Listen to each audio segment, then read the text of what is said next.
Right, guys, it is the morning after Liverpool beat Wolves 2-0, and I think it was a very convincing win for Liverpool in the end. I think Wolves caused problems early on in the game, but Liverpool dealt with them for the majority of that period.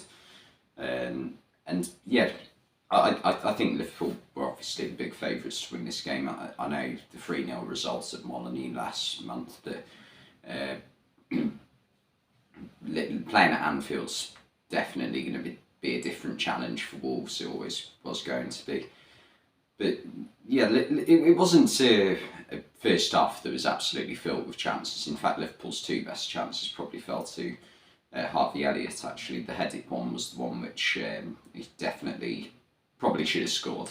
Definitely should have gone on target anyway. And Jose Sarr pulled off a couple of good saves as well.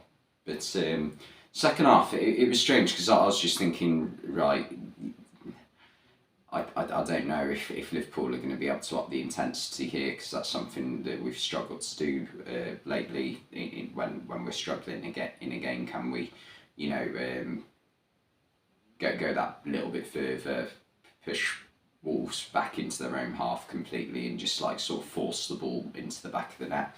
Because that's what you'd see happen in the Liverpool of old from 2 or 3 years ago. If it was 0-0 at half time and Liverpool were struggling to try and force a goal into the back of the net, if Liverpool were struggling to score, you'd eventually just see the opposition just collapse under the pressure, and Liverpool would force the ball in the back of the net. And I think that was the case in last night's game, which was good to see, because it's a habit that Liverpool have sort of lost a little bit this season. And it was genuinely really good to see. And also when Darwin Núñez's goal did get disallowed, Liverpool didn't get disheartened by that, kept pushing. So yeah, that's definitely a big positive from last night's game. I think watching the replay back, it was a foul from Jota. I think Kilman definitely doesn't go to ground if Jota doesn't attempt to kick the ball, but kick the man. So I think it was correctly disallowed, to be fair to VAR. And it was actually initially a really brilliant run from Jota to get into the position. He somehow stumbled his way through 3 or 4 Wolves players before Kilman knocked it into the path of Núñez. And the first goal that actually counted from Van Dijk, brilliant from Jota again, because Van Dijk sort of completely misses the header. It comes off his shoulders but nearly goes in. Sarr palms it wide. But Jota, he could have lost his head in that situation. He could have gone for goal, but made the right choice just to play it back across goal, straight onto Van Dijk's head. Easy finish. And yeah, that was a brilliant moment from Jota. It wasn't a game which Jota was overly involved in or anything. He was quite quiet for large patches of the game, but he definitely played his part when it mattered. And I think that's what you get from Jota, really.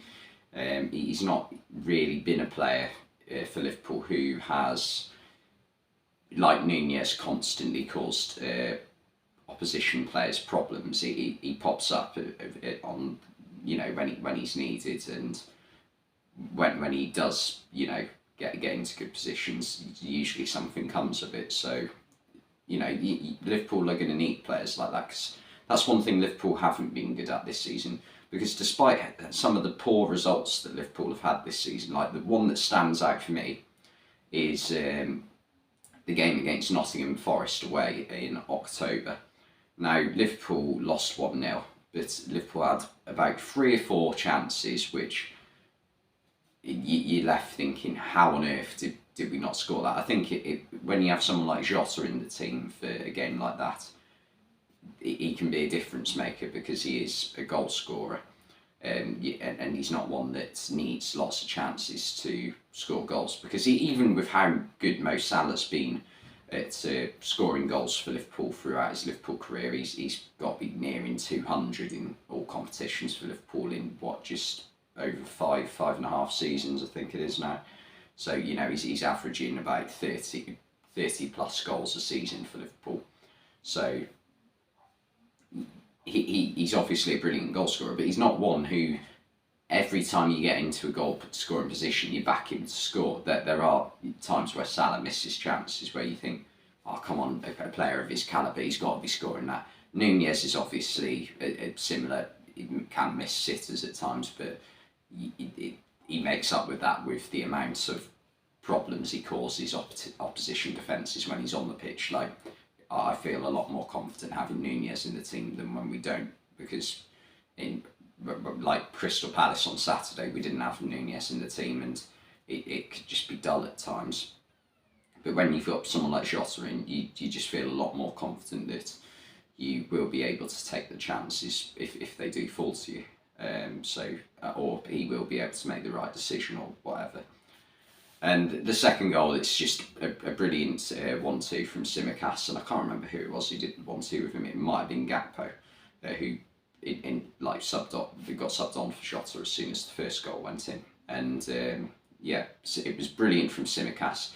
He made the right decision as well to take the extra touch, because there's one point where he gets into the box and he thinks about crossing it, but then he realises if he goes that little bit closer towards goal and gets the final touch right, he'll sort of draw the keeper in, and then when he does play the ball, it's as long as he plays it to a Liverpool player, it's going to be an open goal. He manages to pick out Salah, and Mo Salah does what Mo Salah does in that situation. He misses chances occasionally, but he doesn't miss those very often. 2-0 to Liverpool, and that was game done and dusted at that point. I don't think Wolves will be overly disappointed with this result. I think they defended well for the majority of the game. It was always going to be a tough fixture. I mean, even as poor as Liverpool have been this season, there is a reason why Liverpool have only still lost once at Anfield this season, and even that was a last-minute winner for Leeds back in November or October. I think it might have been October. But you know what I mean? Like, it's still, no matter how Liverpool are playing, it's always going to be like a daunting task to try and win at Anfield or even get a result. So, I don't think you can look at Wolves and say, oh, this was a damaging defeat to their season.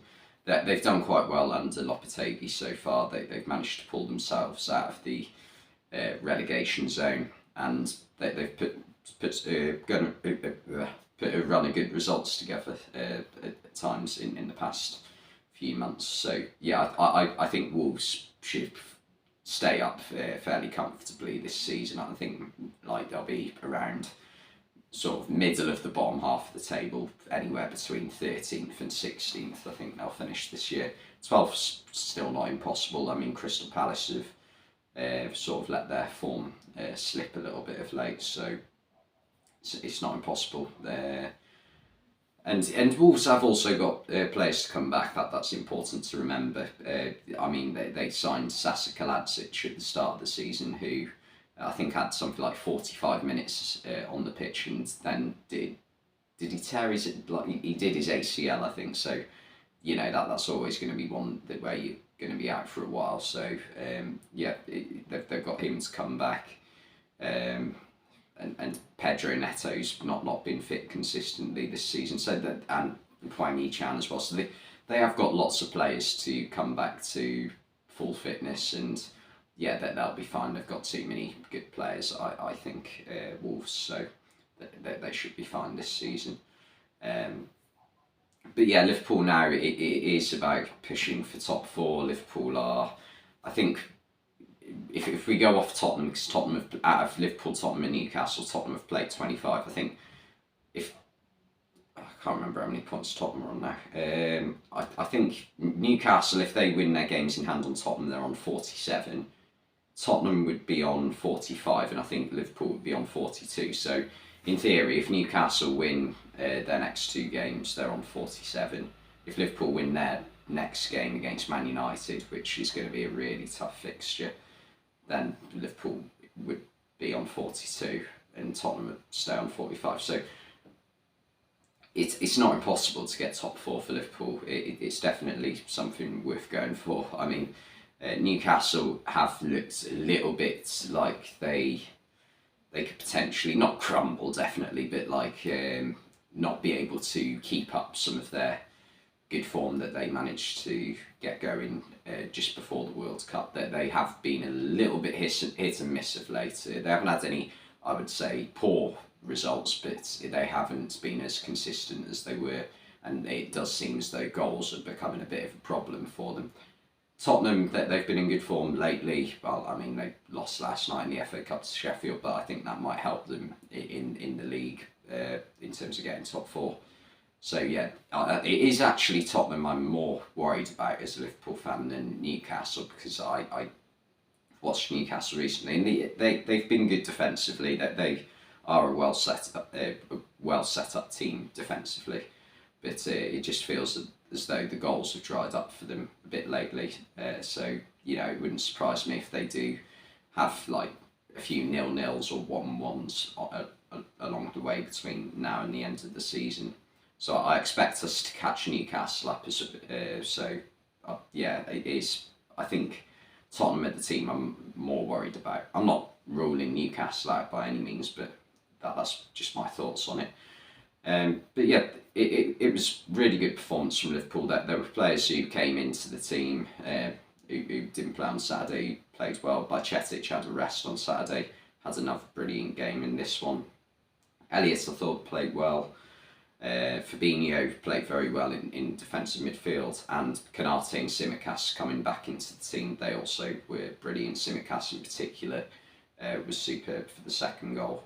And Konate, you just feel a lot more comfortable with him on the ball than you do with like Joe Gomez. Matip, you did feel like last season Matip was brilliant last year, but his form just seems to have nosedived a little bit this season. So I'm hoping he will be able to refine that form, but things happen. But yeah, Konate looks solid. So yeah, I hope he can just stay fit for between now and the end of the season. But yeah, anyway, thanks for watching this video, and I'll see you next time.